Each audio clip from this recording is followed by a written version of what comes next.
All right, here we are. So Oh, good to be here with you. I know. You have to tell everyone how we first became friends, Kerrie.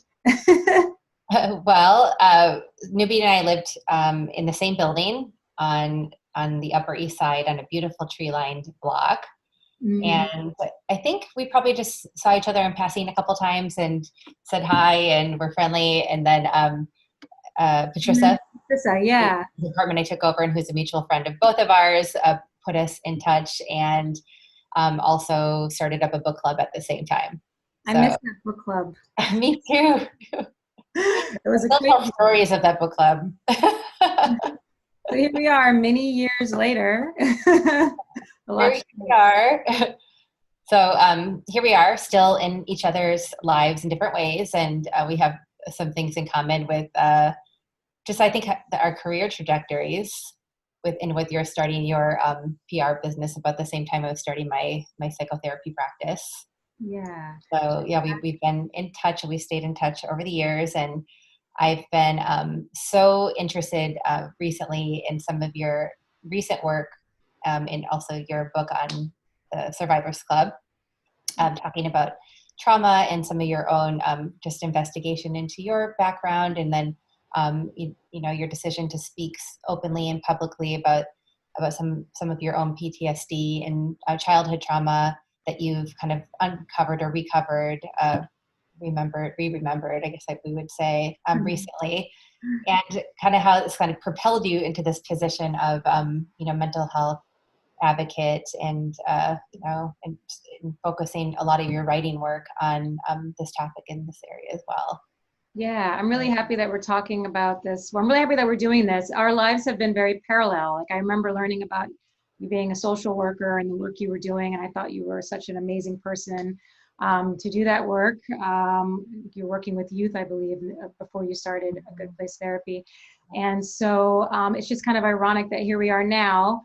You have your business, and it was right when I started my business, Yellow Consulting, that the memories became unrepressed of my childhood abuse. So it's been with me as long as I've had this business almost. And as you said, you know, most recently I've been interested in epigenetics and intergenerational trauma, which Kerrie knows a lot about, has been writing about. So because you're the expert, Kerrie's going to lead the charge on starting the conversation today about intergenerational trauma and especially how it is impacting society today, because there are a lot of parallels. It's really fascinating. And so hopefully you'll come away with not only understanding and unpacking this topic a bit more, but also come away with some tips, mental health tips and things to help and guide you while we all navigate this really unprecedented time. Yeah, no, I'm so happy to be here to have this discussion today, and especially now. I think it's more important than ever to really look at this and just to try to have a discussion that will hopefully shed some light on things that are confusing for people, and things that I think can just be better understood across the board. Mm-hmm. So I also just wanted to say, like, I don't love coming to these conversations in this role of an expert, because I just hear people's stories and I learn a lot from the communities and from the individuals that I work with, and so I'll do the best I can to try to help people feel understood and represented, if there's trauma survivors like here and listening today. But also I just wanted to start off by saying that and making sure that that's really clear. Very humble. Good point. Yeah, yeah. So intergenerational trauma, I think, is pretty in a really simple and straightforward way. It's just trauma that is passed down through generations. And so really the idea comes from when like a parent, for example, has experienced a traumatic event or complex series of really adverse or life-threatening things in their past, and they've had really a lot of difficulty in coping with that. How might they take that out on a child? How might that show up in their parenting, in their relationship with that child? How does that then inform what that child might think of themselves, and have a role to play in their identity formation, as well as how they see other people in the world, and then how does that kind of take shape in the way that they show up in the world? And so I think it's, I think it's clear, and it's, I think it is in the work that we do in psychotherapy, regardless of if people come to us and they say, I want to work on what's here now in the present and focus on my goals for the future. And, it is always about kind of taking a look back to say, like, what is it that shapes who we are and our beliefs about ourselves, and what is it that we feel makes us strong, and what are some of the hardships in the past that it is that we've learned from, and all of this kind of come into this world and into our relationship with that quote unquote baggage. So I do think it's really important to kind of look at that life cycle and look at who we are as people and how we're shaped by those experiences that we had growing up, and then taking a look in turn at how it was for our own parents and how it was for their parents, and we can really learn a lot about ourselves through doing that. Mm-hmm. And I think specifically in what you and I started talking about, and having the decision to have this called this video conference together, is really the particular focus on how things like racism or a prejudice or oppression against particular groups of people also kind of parlay into intergenerational trauma, and kind of creates more complex set of circumstances, and like a system of trauma that is sometimes called historical trauma or intergenerational trauma. And that is what I think is really present in the here and now, and in this country, since people have really been galvanized, since the killing of George Floyd, and subsequently, us as in the United States in particular, having to take a look at institutional, racism and structural racism on those levels. Yeah, what's interesting is I started to see parallels between repressing my trauma and repressing my shame of experiencing racism and not wanting to face it. And that's what brought me onto this. It was May, during my therapy session, virtual, of course, although we were already doing virtual anyway, because of my busy schedule. We didn't do in person every week. But I all of a sudden started to cry because I was remembering a really painful episode of when my father and my mother and I were on vacation, and we had to go to a restaurant and we weren't served, and it was a Denny's. And at that time, Denny's was getting a lot of bad press for bad customer service to Black people and not serving them. And so I kind of had this pit in my stomach, like, this is not going to go well, and I was only like 7 or 8 years old. And all of a sudden, while I was retelling the story, I just started to cry. And I was like, this is really crazy, that I forgot this happened. I mean, not that we don't, of course, we forget a lot of things that happened to us as kids, but I remember really thinking, like, I wanted to forget that this happened, that my father got really angry and started screaming, and why haven't we been served? Where are our menus? All of these things that made me feel shameful, very much like the shame that I felt after being abused. And my father was you could say he was a very aggressive, angry man. In general, we used to always joke like, oh, Dad, is a short temper. But my father grew up during segregation, He grew up seeing, like, in Catholic school when it was all Black, when the military was all Black, and then he was one of the first Blacks to be integrated. I mean, when the military was segregated, rather. And so watching his reactions to racism throughout my life and hearing his stories affected me. And it was after that therapy session that I was like, I want to research this. I said, is there such a thing as trauma passed down from generation? And she was like, my therapist was like, yeah, that's definitely something that has been discussed in the past. And that's when I found that New York Times article from a couple of years ago about epigenetics and testing, and seeing like it's not proven yet, but that there can be some type of, I don't remember what they called it, a scar, but some type of something, that is on your DNA, a mark rather on your DNA that can be considered a trauma mark, right? And that's kind of what they were trying to uncover, looking at Holocaust survivors, looking at those who had been in the war, soldiers. So I find it fascinating. Yeah, and thank you for sharing that, that real example, I think that really helps shed the light on what exactly this is and how it might be experienced by people who have experienced racism throughout their lives, like especially right now more than ever. Like that, you know, if this came up for you in a therapy session in May, maybe it was like, I mean, around the time George Floyd was killed, and it's Yeah. been triggering because we, you know, for, you know, Black people have had to face it and really look at it when it's not always the easiest thing to look at when you're just trying to get through your life. And when you've, you know, been dealing with a lot of microaggressions and things that kind of come up along the way all the time, it's a really hard way to go about living, to be in the face of it. So, you know, I commend you for getting in touch with what that is, and being brave and having the courage to kind of face it first yourself, and then now kind of talk about it and share it with people. Thank you. You know, I think, Part of the healing process, right? yeah, it is a part of the healing. I think it's really helpful.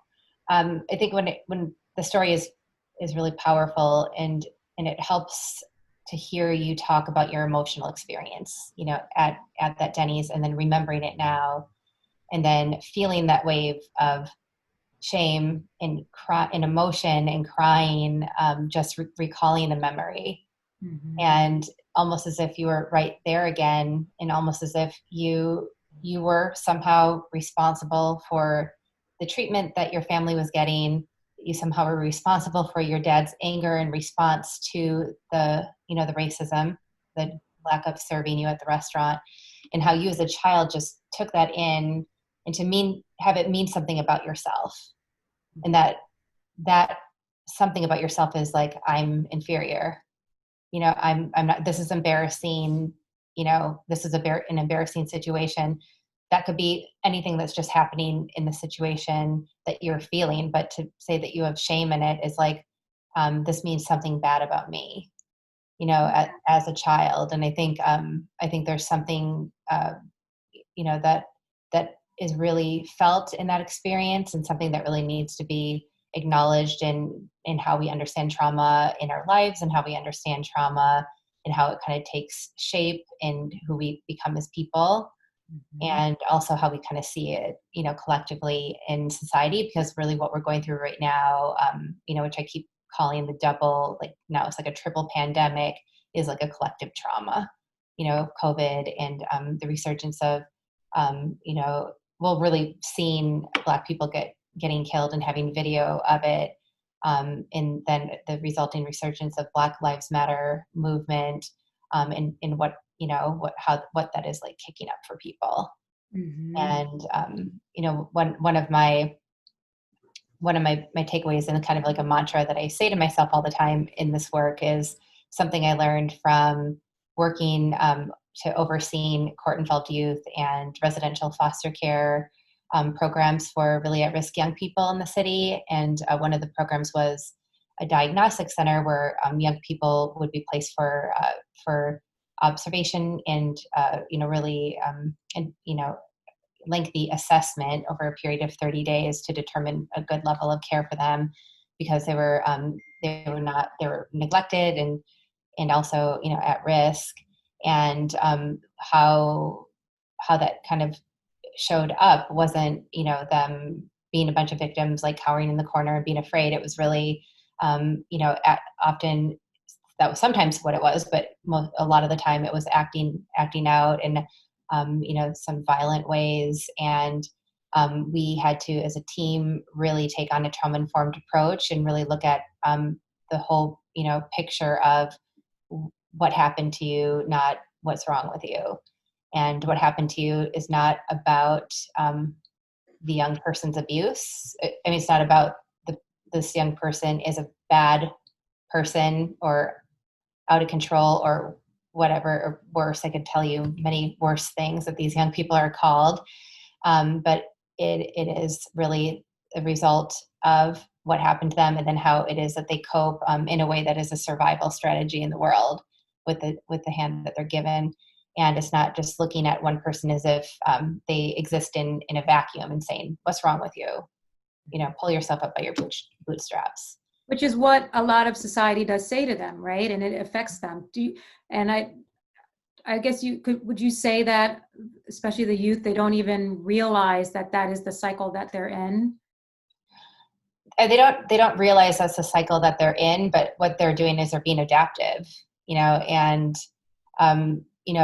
when they come into the attention, of a facility that I was at the time, it really is also like their nervous system is activated, because again, they have to be hyper aware of their surroundings. They have to meet new young people who are, from different neighborhoods and different communities, and they don't know who they are in relation to that community. They don't know who these adults are who are trying to help them. They don't know who they can trust. And so there's by the nature of the system, it activates like that trauma system. And then they pull out all the things that they know that help them get by, that most of the time makes them look like they're tough and like not like a victim and not like somebody to be picked on and not somebody to be messed with. Mm-hmm. And so they don't know it, but the work in the trauma-informed system across the milieu, which involves, the youth development staff, the social workers, the nurses, the psychiatrists, the psychologists, and all the other young people and in community together to really hold space, to really look through that lens of what happened to you, not what's wrong with you. And let's really help you get to a place where you can look at this, where you can really know this about yourself and how it's shaped you.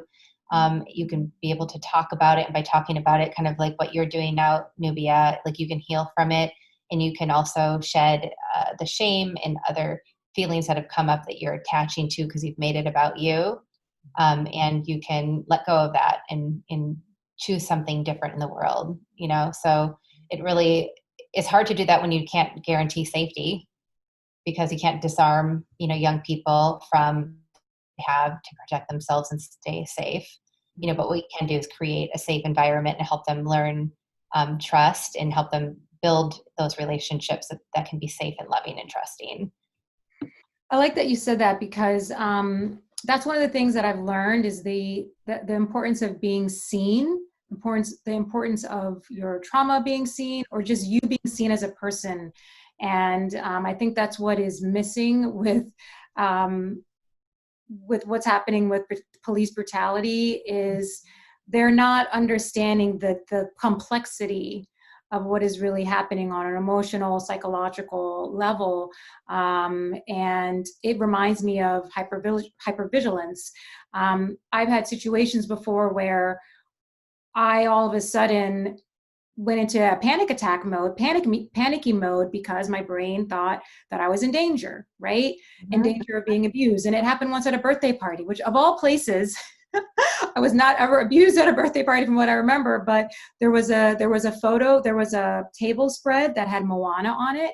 And she was making these, like Polynesian, warrior faces that they'll do, like historically what they do when they're like in a fight. And that image inflicted a memory of fear. I was like, oh, she looks scared, even though she wasn't scared in the photo. Mm-hmm. And I had a panic attack. And I went into hypervigilance mode, where like sounds were really loud. I was hyperventilating, and I had to excuse myself and hide in a bathroom, literally, with my daughter. So I talk about that a lot, because, you just never know what will trigger you. And I think if we're going to talk about policing, police officers may not realize that we already innately are scared of the police because of our history, right? Mm-hmm. Because we were not seen as part of the human population that deserves to be protected, right? Mm-hmm. And so, I've been stopped by the police before for accidentally driving down the wrong way on the road. When I knew, I was like, oh my God, I'm going to get stopped. And I was really scared. This was just a couple years ago. Luckily, it all ended up being fine. He understood I was confused and let me go. That was a good cop. There are good cops up there. But just to understand, like, sometimes you might turn your back on the police officer because you're freaking out and you're like, I'm not quite sure. You get into this mode where you're kind of going through some weird motions, and you're trying to protect yourself. You're trying to be safe. And there needs to be a level of understanding that. And that's why I think they're talking about de-escalation so much, right? The answer isn't just to shoot somebody. Right, right. Look, if the person is trying to physically hurt you, and do what you got to do to disarm them, it's just so complex. And until society can see that and understand it, it's going to be this vicious cycle of different parties on different sides not being able to come together and understand that this is a lot more complex than just a Black person doing something wrong and the police trying to stop them.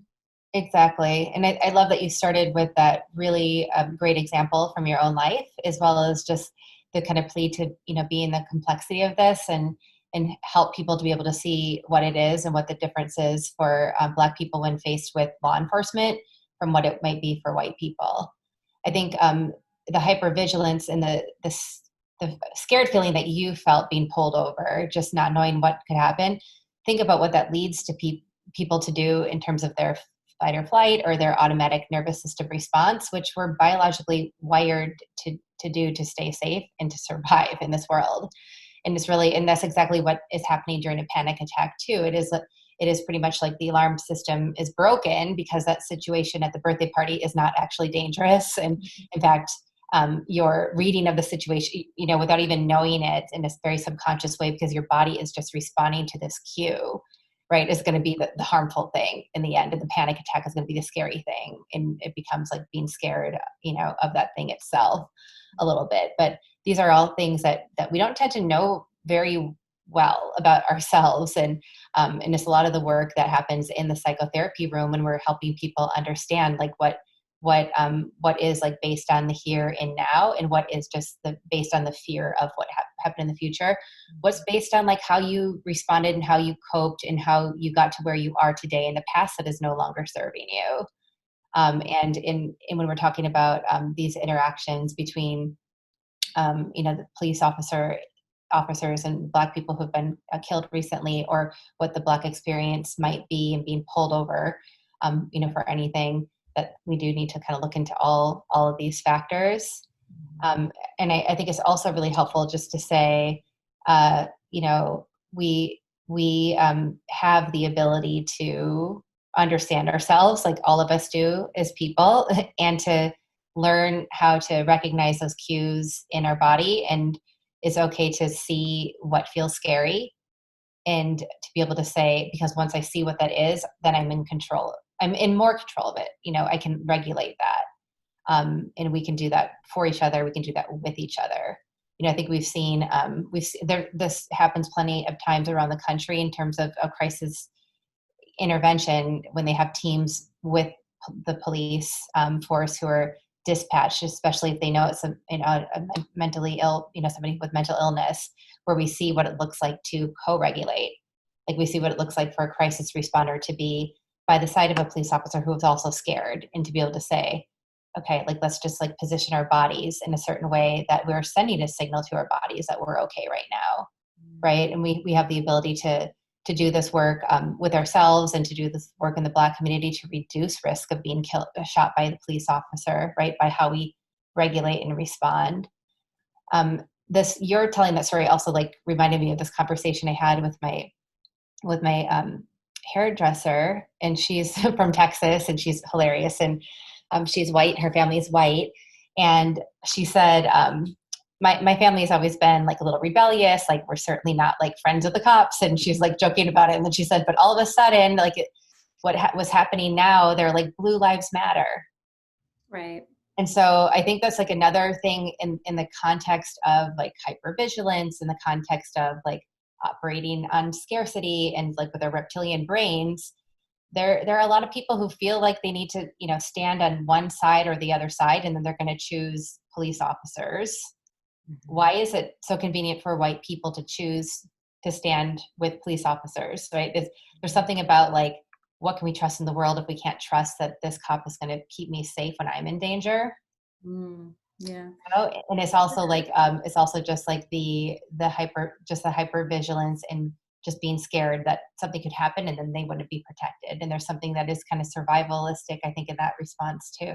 Can you talk about that more? Because we had mentioned that there's something interesting there about whites who, when a white person denies that there's racism, that is protecting them somehow, right? Right. Mm-hmm. Talk about that. Yeah, I think, Yeah. In So like 2 minutes. Like that's a yeah, big we're looking at our shared humanity here, right? Like it's so important to kind of look at what are the things that make us across the board the same. And then if you look at what white people do, and when they're looking at their white privilege, they're looking at having to give up something that's, maybe it's not even cushy, maybe it's just something that gives them a leg up in the world. You know, and this, it happens in a very, subconscious way for many people, and for people who are choosing to say Blue Lives Matter without engaging in a dialogue or truly like listening to like your story, for example, because I think it would be very hard to hear that and to not have empathy and not see it maybe a slightly different way. You know, I think you're choosing, it's almost like a denial being easier, and that is a coping mechanism, just like, you know, trauma sometimes is repressed, is a coping mechanism because it's just easier. It's I mean, I have to tell you, I saw the tweet of the man in Rochester, which has just come out with the police footage just before we came on this, and I immediately felt it physically in my body, and I turned off my phone, and I'm going to choose to ignore it and deny it for until I feel like I'm ready, probably like after dinner tonight, to look at it and to try to do some research and see what happened, because I do think it's my job to be informed and to understand. But at the same time, like my reaction was to not look at it, and because I felt mine, because I felt that emotional experience, and I'm, you know, an empath and a therapist, and I have to be like guard, you know, my emotional experiences with these things too, for self-care, so I can do my work. But for a lot of people, could just be avoiding it, not seeing it, because it's harder to look at it, because how does it impact me? What might have to change? What do I have to give up? Sometimes, and it's just like what I wrote about when I wrote about the Holocaust and anti-Semitism and the impact intergenerationally on Jews over time when I converted to Judaism. You know, it's a very intellectual pursuit, which is, I think, funny to a lot of people who have like a Christian background. But there is that component to my conversion, which happened, and of course, aligning a lot with my interests.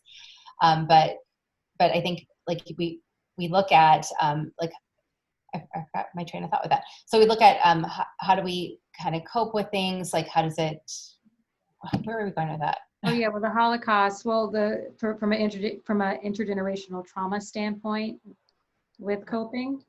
Right. So we look at like how we cope at things, like what it is that is, you know, what's right in front of us that's easy to see, and that we can face.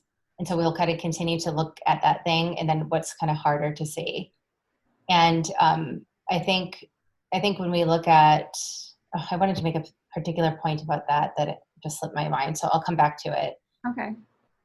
One thing that we didn't talk about, one thing that I find interesting, there's so many parallels to things that have happened with Jewish people and things that have happened with Black people. One of my clients actually is Jewish, and she's always like, I love Black people. I feel like we get each other, you know, and it's funny how we'll have these conversations.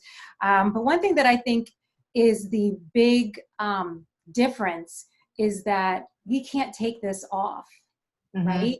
So for my client, she can walk down the street. No one might know unless she's more like a Hasidic Jew and dressed in a certain way, right? I know there's different types of Judaism, but you know, she's a laid back Jewish woman. You know, she's not Hasidic. I forgot the appropriate term for someone who's not as conservative. But anyway, whatever. Orthodox. Yeah, like she's like, right, she's not Orthodox. So she can walk down the street and no one would know, right? Until maybe you have a conversation, and that is like, some people will say, well, why is it that, you know, Jewish people were marginalized and all these things happened to them, and like, but so you guys, Black people, you just need to get over it and, you know, pull yourself up and blah blah blah blah. It's like, it's not the same. I mean, I'm impressed at how far and it's great what the Jewish people have been able to do to really bring themselves out of where they were and have that strong community. I'm actually quite, jealous in many ways of how they've been able to do that for themselves. And I mean, not that Black people can't do it, but we still struggle, right? And Right. and I think one of the main things is I can't take this off, so if you are prejudiced against me because of my race, despite the fact that I'm a nice person, I wouldn't hurt a fly unless it really was bugging me. That is the rub. And so that's where we talk about structural racism, systemic racism, and this desire that you want to erase the problem because you don't see it because it's not happening to you. And you want to compare us to other races that might be doing so well. So why aren't Blacks doing so well? It's so much more complex than that. I think for me, the reason why I chose to study that in particular, because of course that's aligned with my interest and because I'm so curious about trauma. And I wanted to also have a reason to look more into epigenetics because I was curious about that too. And some of the research did start with children of Holocaust survivors.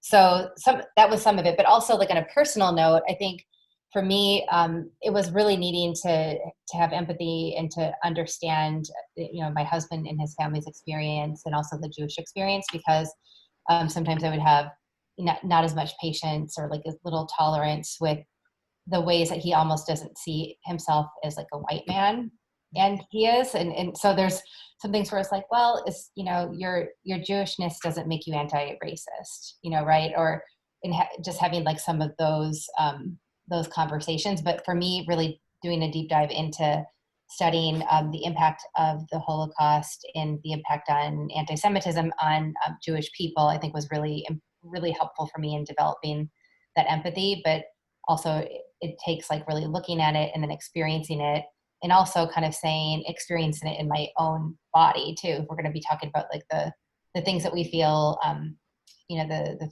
physicality of it is like, wow, now when I read an anti-Semitic slur that's like spray painted on a building and I'm just walking my dog, or, like I feel it a little differently. I feel it.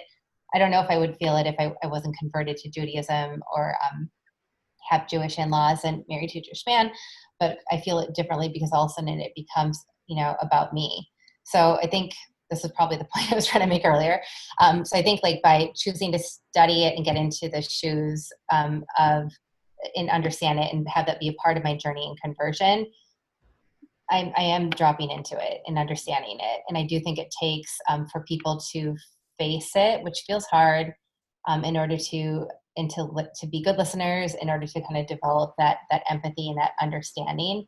It also takes a willingness to say, I'm okay, or I'm willing to give up the certain privileges and the things that I do to protect myself from having to watch a video that we're all watching and then to say something crazy like that kid was firing off his rifle and killing protesters in self-defense. Right. What makes somebody watch it, right? And then actually change like the truth of what it is that's seen on video. Right. All these things I think are, functions of, the trauma that we're living with, and like ways people cope that are healthy and the ways people cope that are not healthy. But does it serve for your survival in a certain way to be ignorant to that? And I think that we can talk about structural racism and systemic racism and oppression, and we can do it in a way that's pretty liberating, and also take the pressure off people that face it and experience it, and take the pressure off people who might be afraid of being called a racist. Mm-hmm. And I think by looking at how racism is embedded in our institutions and in our culture, from the beginning of, for us in the US, it probably started with slavery, with the idea that people from Africa who were brought over as slaves are somehow inferior, and therefore that's okay. Kind of going back to this core belief of inferiority and how that might play out. If it really, I think kind of coming back to that and kind of taking a look at how that plays out, we can take the pressure off ourselves. We can take the burden a little bit off our shoulders and say, this is like cooked, into our culture. And it's not going to be about the individual racist. It's not going to be about looking at the racist cops. It's going to be a little bit about that, but it's going to be more about like looking at the system. And it's not looking at a racist doctor who's contributing to a health disparity, which we see huge disparities, particularly when you compare African Americans and whites in healthcare and in COVID and all these things. But we can say, okay, maybe there's some racist actions from the doctor, from the nurse. I'm sure we would see that if we looked at it, but what's more important is kind of looking at how is this kind of baked into our culture over time. And then in looking at that, I think it's really helpful to also say, and for people who would imply that somehow Black Lives Matter movement is starting a race war or anything like really crazy, which is people taking two sides of a camp and being really polarized, I think I would just ask, are Jews responsible for the Holocaust? Are Black people responsible for racism?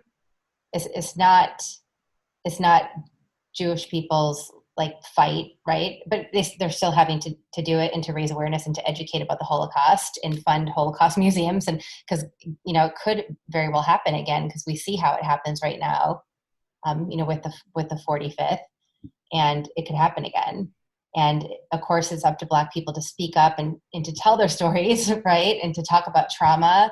But it's not the responsibility of Black people to end racism. It's white people. So I think for me, my interest in this work, both with working in supporting communities and people who are experiencing trauma and who have experienced trauma, as well as like my role in trying to look at white privilege and dismantle it, where I can, even if it's hard for me to do that, is to really have this conversation and help people see the ways that they can have courage, the ways that they can kind of face looking at their privilege, and that they can do so in an earnest way, and that in a way that might not feel secure, but there will be growth in the process, and it will get easier. And we need to have a leader who pushes us to do that, right? Mm-hmm. And not divide us. I think that's what's so frustrating right now is our leader the president has created a situation where he's fed the fire of whites who were already in that lane of being more biased and racist. He's fed that fire for them to be emboldened to be like, yeah, now my life is in danger. And it's just a really scary situation. Yes, it's like the amygdala is just in full control, and he's leading the country and the leader of the free world. And it's really, really scary to see that happening. And yeah, and and to be fully unaware, to completely like lack self-awareness in that process is scary for us to be part of it. And it also brings me to like what I had the brain fart about before when I went down the spiral of my conversion journey. I wanted to talk about the just world theory because I wrote about that, and that is I think really central to when we look at when we look to blame a victim, right? It is like, of course that happened to you because you wore that short skirt. Of course Jacob Blake got shot. He had a knife in the passenger seat, and wasn't he ignoring the cop? Yeah. And it's because, isn't it easier to understand a world where good people get rewarded and bad people get punished? Mm-hmm. And that is very it's called like a maladaptive thinking pattern, is what we call it in our world, or the psychological theory, is because it's actually distorted. It's a false way to look at the world, but it's also our brains trick us into looking at the world that way because it feels safer. It feels like to compartmentalize, to know what's good and to know what's bad. And we can be safe and protected if we just know what it is. It's much harder to take the risk to kind of be in the complexity of something and to see something for what it really is, and to see that bad things happen to good people, and that, you're a good person and the people you love are good people, and bad things could happen to them. And good things happen to bad people. Like we certainly see that a lot, don't we? Like we see that, and then sometimes we want to deny even that certain people are bad and we want to keep praising them, right? We want to and people aren't all good or all bad either. Like we have to be able to kind of always be in the gray and see the nuances here and like not trust ourselves when we just want to like not believe something could happen or to blame a victim for something happening because we think that there must have been something they did or something bad about them. That's why I love well, first I want to say that I didn't get a chance to say earlier that I think it's great that you're able to look at your conversion to Judaism. And for those who don't know, I read a paper that Kerrie wrote about intergenerational trauma and the Holocaust in Judaism. And I found it to be just refreshing to see a privileged white woman, talk about just her experience in converting and realizing like, yeah, I need to understand my own prejudices and face that. And now I have made the decision to, to convert. And what does that mean? And I think that's just like, you need to, I don't know if it's published somewhere, but you need to put it out there. Maybe I can help you publish it.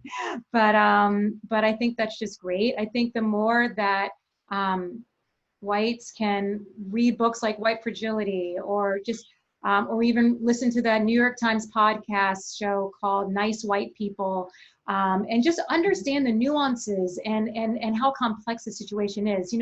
No one is, I'm not saying all white people are bad. Like you said, not all people are bad. Not all people are good. We are more complex than that. And I really like what you said about not looking at someone and saying what's wrong with you, right? Because that's what's constantly happening with the commentary I see when we talk about police brutality and Blacks getting shot. And, well, they shouldn't have been there, or, well, they shouldn't have done this. And instead of saying, hey, you know what?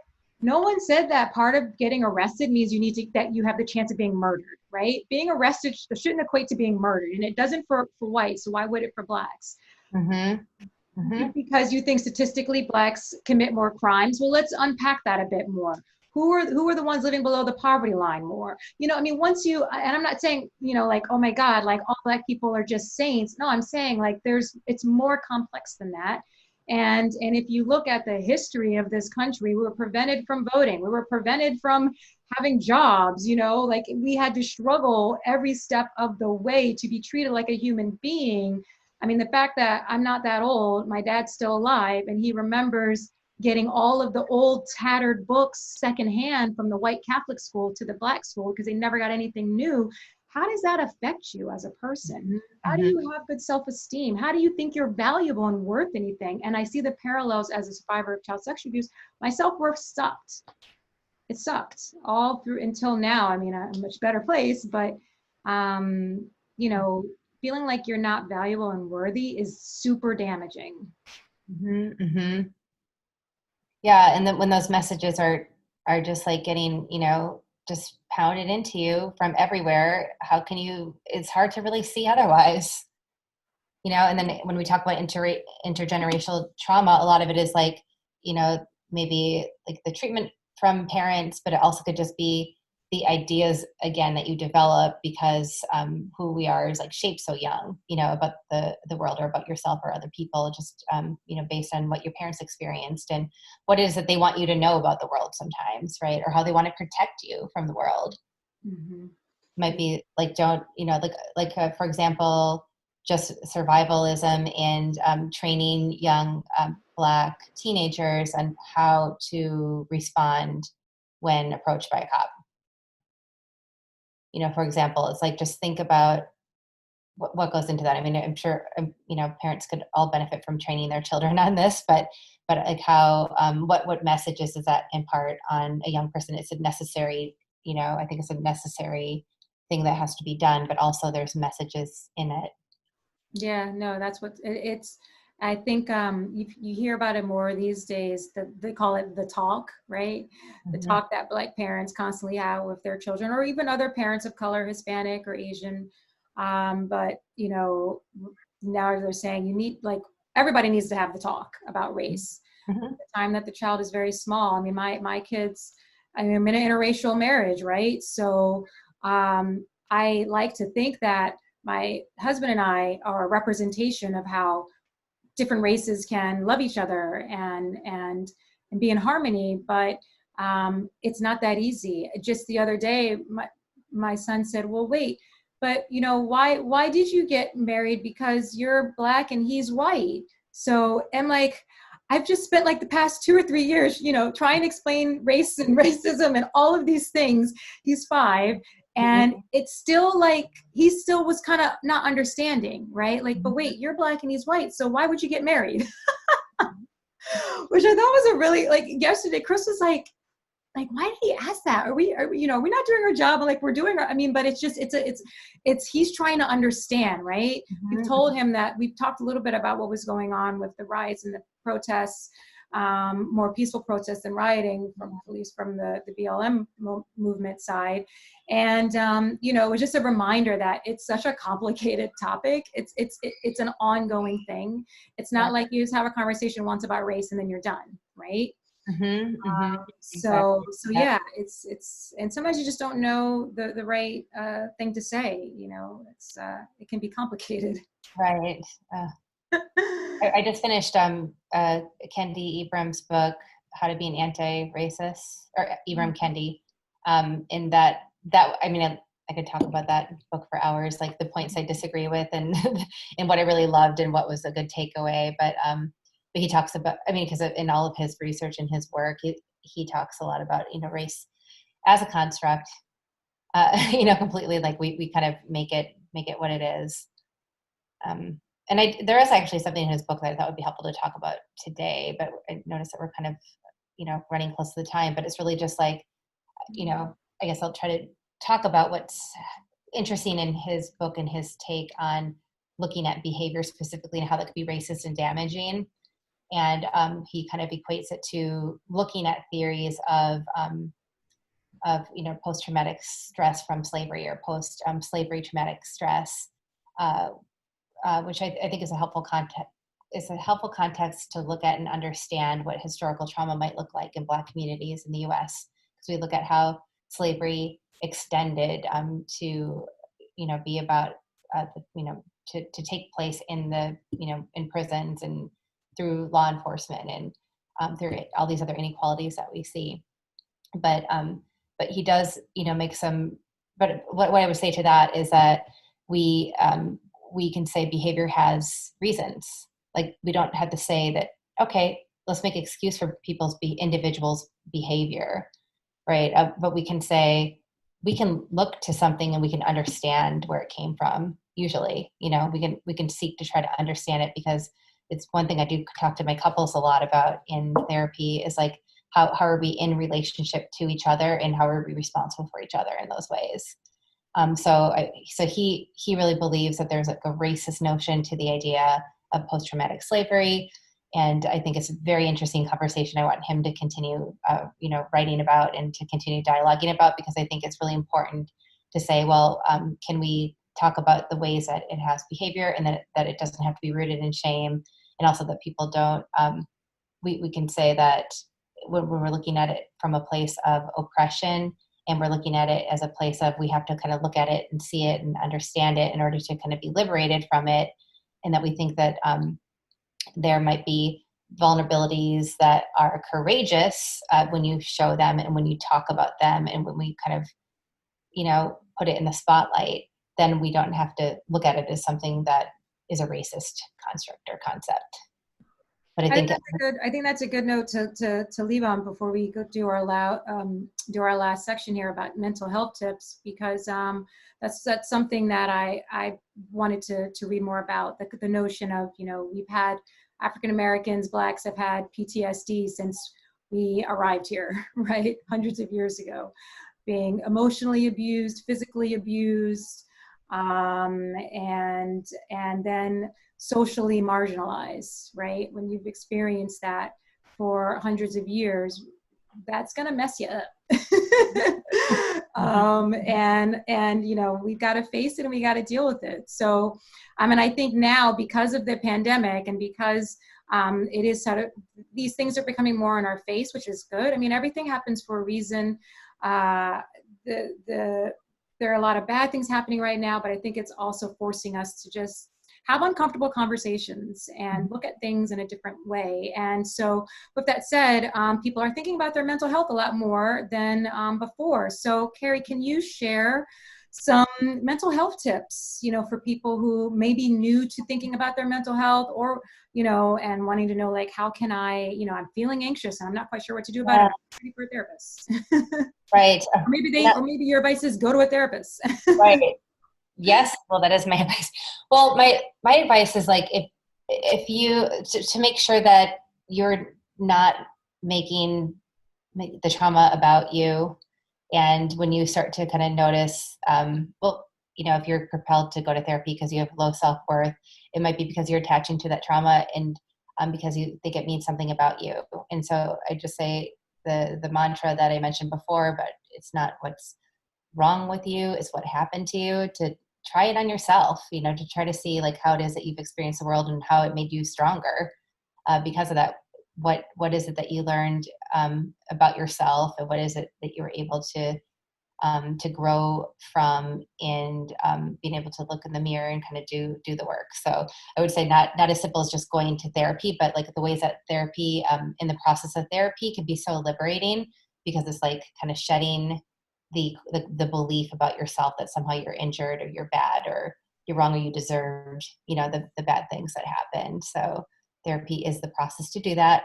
And then second to that, I just wanted to say, if you're a white person, or you're not a person of color, you're listening and you were curious about the conversation and you want to learn more, then I would just encourage you to reach out to me, and I could suggest some resources and some groups. One in particular that I've been a part of that I really like, and it's mostly mostly white women, and it's global, is Maisha Hill's Co-Conspirators Lounge.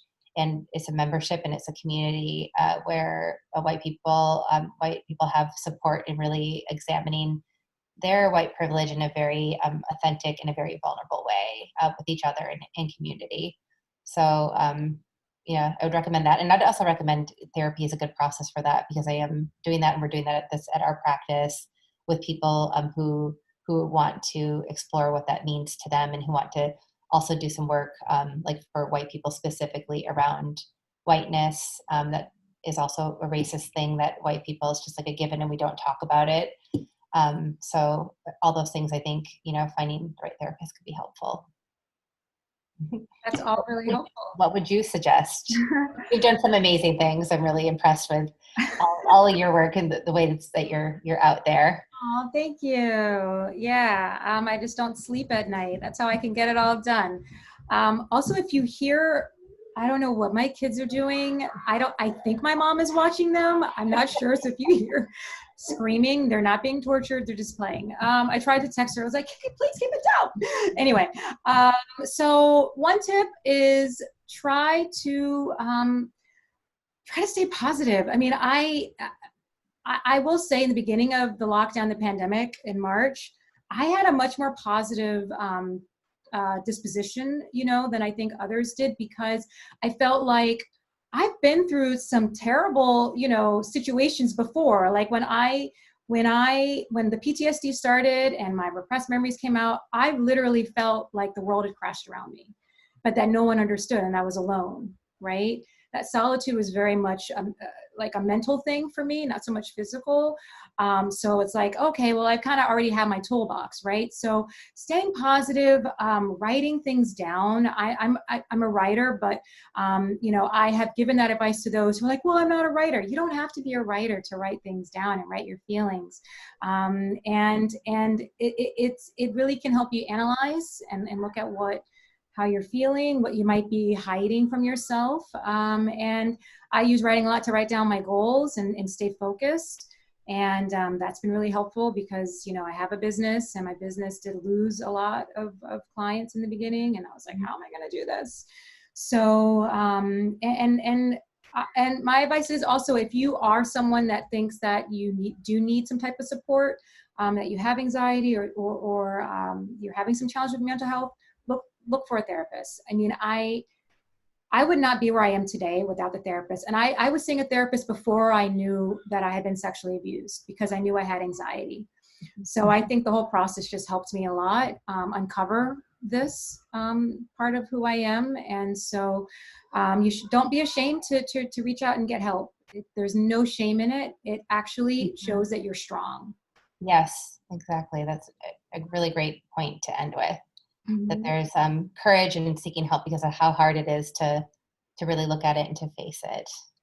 And then let's not forget to say what your website is, Kerrie. Sure. So we're at agoodplacetherapy.com, and we're downtown Manhattan. However, we are all virtual. We'll be having clients back in our office probably starting in October, but very few. We find the virtual therapy to be very effective, as you know, and you've been now doing for several years, not just since the quarantine and since the pandemic. But so most of us are doing most of the work virtually, and it's been working out really, really great. So feel free to look us up on the website there, and be happy to, if you're looking for a therapist, to connect you with somebody who can be by your side as you're working through whatever it is that you're struggling with. Awesome. You are so great. And people can find me on nubiaduvall.com, but we will put all those links in the, it's like Nubia DuVall is a mouthful. I got to spell it. I'm like, I'll just add it in the caption. Good. We'll do that. All so right. We weren't able to stream this, but we'll just share it. We'll plan to share the recording so people can watch it. Exactly. All right. Thanks for joining us, everyone. Thank you, everyone. It's so good to chat with you, Nubia. Thank you. You're awesome. Okay. Bye.